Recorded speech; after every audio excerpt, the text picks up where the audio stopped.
सभी भक्तजनों को जय श्री कृष्ण। गांव के सरपंच ने उसी समय सब साफ सफाई की व्यवस्था की।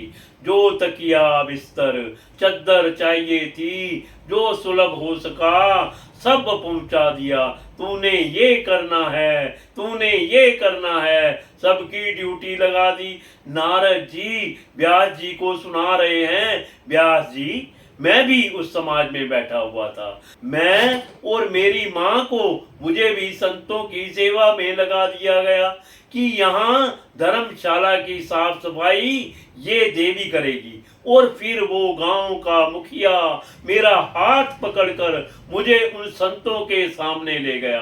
कहा ये बालक है तो बड़ा छोटा पर बहुत चुस्त है, बड़ा होशियार है। आपको मुझसे कोई व्यक्तिगत कार्य हो कि आप इस बच्चे को मेरे पास भेज दिया करना, मैं तुरंत सेवा में उपस्थित हो जाऊंगा और यह बालक आपकी निजी सेवा में रहेगा। कोई फूल लाने हैं, कोई जल भरना है, कोई दातुन इत्यादि चाहिए, या गांव से कोई वस्तु मंगवानी है, या मुझे कोई संदेश देना है, ये बालक जो है वो तुम्हारी सेवा में यही रहेगा। नारद जी कहते हैं मैं तो बच्चा था, माँ ने कोई ऐसा संस्कार दिया ही नहीं था। संत क्या होते हैं, संतों की महिमा क्या होती है, मुझे कोई जानकारी नहीं थी। अब उस गांव के सरपंच ने मुझे उस महात्मा के सामने खड़ा कर दिया तो मैं भी सोचने लगा चलो झाड़ू ही लगाना है। लोगों के घर में लगाया तो यहाँ लगाया तो वहां भी लोगों की आज्ञा का पालन करना है, यहाँ इस महात्मा की आज्ञा का पालन करेंगे।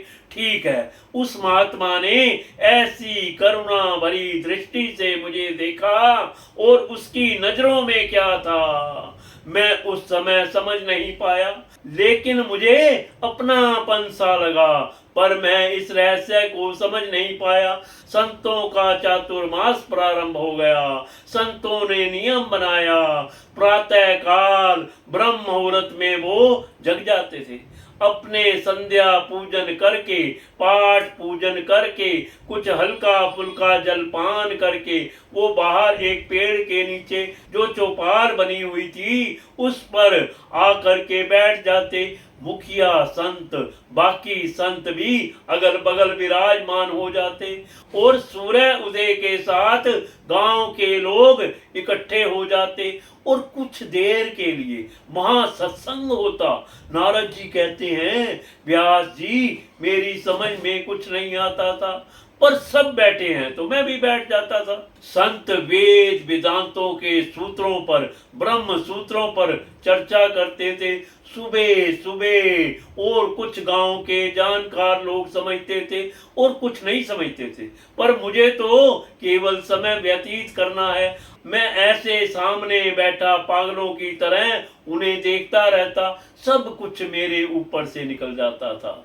क्या ब्रह्म, क्या ज्ञान, क्या माया, क्या सब भेद, ये चर्चा मेरी समझ में नहीं आती थी। इस प्रकार घंटा दो घंटा सत्संग हुआ, फिर वो ही खाना पीना, झाड़ू पोछा। शाम का समय जब होता सूर्य अस्त के साथ साथ गांव के लोग फिर आ जाते।